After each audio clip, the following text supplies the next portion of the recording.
Hello there. My journey as a sports journalist has brought me to interesting places and has allowed me to meet interesting people. Some passing acquaintances, others that have left lasting marks.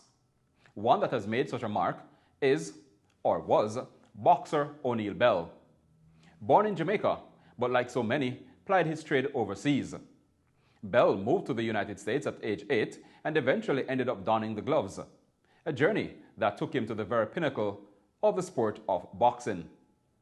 Back then, I was on a mission to bring home, so to speak, Jamaican boxers overseas who at the time were doing well, unknown to the people back home, and they were yearning for recognition in their own country. One such was O'Neal "Give 'em Hell" Bell. When I reached out to Bell, he was most ecstatic because he wanted to come home to his people. At the time, Bell was a shot away from the world title, having scored a second-round knockout of Ezra Sellers in an IBF cruiserweight eliminator in September of 2004. The Jamaican had already lifted the NABF and USBA titles in an unbeaten stretch that reached 23 fights dating back to 1998. The same year, he started as a pro. His second fight was a fourth-round knockout loss, 3 months after he had KO'd William Holyfield on debut. I was fortunate to be at ringside when he lifted the IBF strap over Dale Brown in Florida, a controversial unanimous decision, due for the most part to Bell, who fought out of Atlanta's lackluster performance. I was later to find out that outside the ring problems, which are ever present in prize fighting, played a hand in his performance. 3 months later, I was there again as Bell successfully defended against the South African Sebastian Rothman. Again, the Jamaican seemed disinterested early on. However, he upped his game to score an 11th round knockout. Good shot, that hurt Rothman, it drops him. And down goes Rothman, and I'm not sure he's going to make it. Just like that, it's over. In January 2006, the big moment came. Still not satisfied he was getting the respect he deserved, the heavy-hitting Jamaican now had a chance at unifying the cruiserweight belts against the chiseled and highly touted Frenchman Jean-Marc Mormec. Of course, Bell was given absolutely no chance against the WBC and the WBA champion. I remember getting into a heated debate with fellow journalists on press row, in which I had to stoutly defend my fellow Jamaican and even called it for round 7. It took a while longer, however, and the vintage classical performance climaxed in the 10th round. As we approach 30 seconds left in round 10, Bell smacking Mormec all over the place. There goes Mormec's mouthpiece. And Mormec's in trouble. Bell smothering him. He goes down for the first time in his career. Crumbles to the canvas. I don't think he's going to make it. Wait, Kelly waves it out. It's over. It's over. Jean-Marc Mormec on the canvas. And O'Neal Bell is the undisputed cruiserweight champ, the first since Holyfield. Bell's win was icing on the cake for me, as 2 other Jamaican boxers being followed by me at the time were also on this mega card, the biggest in the boxing world at the time, at the infamous theater at Madison Square Gardens.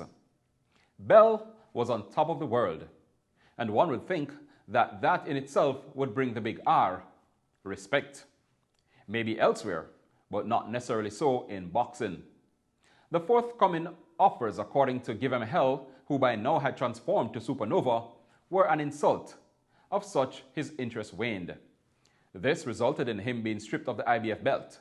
One article on the development read, "The IBF stripped Bell in April 2006 for pulling out of a mandatory bout against Steve Cunningham because of a tooth problem. After nearly 11 months of inactivity, Bell was due to take part in the postponed Superfighter tournament at heavyweight on December 1st of that year."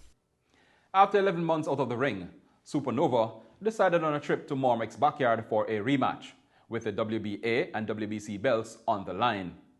He lost a controversial unanimous decision. Almost a year later, he was off again, this time to Poland to face Thomas Adamek. The result, an 8th round TKO. This was what was reported. Bell was dropped in the first round and quit after the end of round 7, citing that he was feeling dizzy and sick. The pressures of the game were taking their toll. Reports also surfaced that on February 5, 2007, Bell allegedly threw an axe at his sparring partner Larry Slayton while training in the woods of Big Bear, California.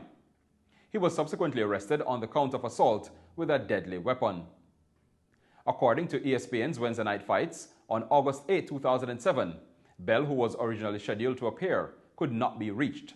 He was scheduled to fight Louis Azil on the fight card, but his promoter pulled him from the fight 3 weeks prior because he could not be located. Supernova even tried to vent in song.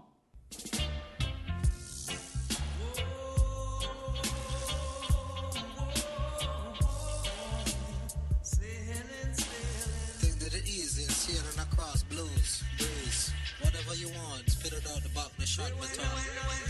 What a man must do. What is a man must do? We see I and I talk to you. What is a man must do when you not see the I and I is talking to you? He then decided to give it another shot, this time in the more glamorous heavyweight division.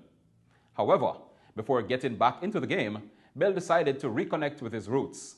A trip to Jamaica was in order. I even organized a mini training session.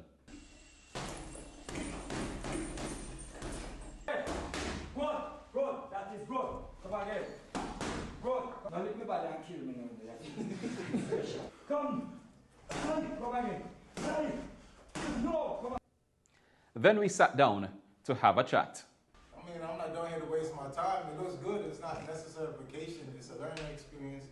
It's get my foundations back and see my roots and just get the vibes and just get the strength, just to clear off all the stress, everything that happens in the States, and just come back to a new, better adventure. I just woke up one morning, man. I just woke up one morning. Something. It's a calling. I've been having a calling, but every time something happens, either a fight or something strange happened in the boxing to where I couldn't make it, but I'm here now. Some dress walking to yo, man, let's see you talk, let's see you fight, man. Keep doing your thing. Yo, it's like to give you confidence in something that you need. It's self-esteem, I have it, but to hear someone else say it, it's motivation. Yeah, so I use it as a positive vibes. Well, I'm not griping on that I never really got recognized on a high level as far as being the undisputed champion, the second in the world. That's a high status, but I'm not crying over it. You know, it hurt. It still hurt, but you gotta move on and say, I'm a champion, it's bigger and better things. You always have to prove your worth. So I can't really directly meditate on the past. Yes, I have to know the past to say, all right, I'm trying not to put myself in that situation again. Okay, I'm a realist. I like to keep things grounded. Why do you want to step up to the heavyweights? It's a personal issue. I took it upon myself to say if I can come back with something real and fight against the odds and prove, just like it was in the cruiserweight. They said I couldn't do it, 11 amateur fights. Yo, coming with 95% knockout ratio. You know, so hey, David can do it. Sue Goliath. Yo, it's nothing for me. I'm from the direct line. I also got some perspective on the man and his character. I remember the first time when he do his sport and his mother called us and tell us that he tell us that he get it punch here and he feel it here. His mom it's really hurt, you know. He was surprised what he do since he came back. He go to the elder and cut their nails and trim them, wash them here. That's it. He's a calm person, loving person. Well, the big heavyweight debut never came, and Bell even lost a fight against another Jamaican in Richard Hall on a second-round TKO at cruiserweight in 2011, before a first-round TKO win over Rico Carson that same year. The next big news out of Bell was that he didn't beat the final count. What a man must do. What is a man must do? We see I and I talk to you. What is a man must do when you not see that? Talking about the loss of former cruiserweight champ O'Neal Bell. Someone shot and killed him the day before Thanksgiving. Bell and another man were shot shortly after midnight on November 25th during a robbery. After the two happened to get off the same MARTA bus, Bell died at the scene. Certainly not the way you want to hear of a champ going out. I guess the good really die young. R.I.P. my friend.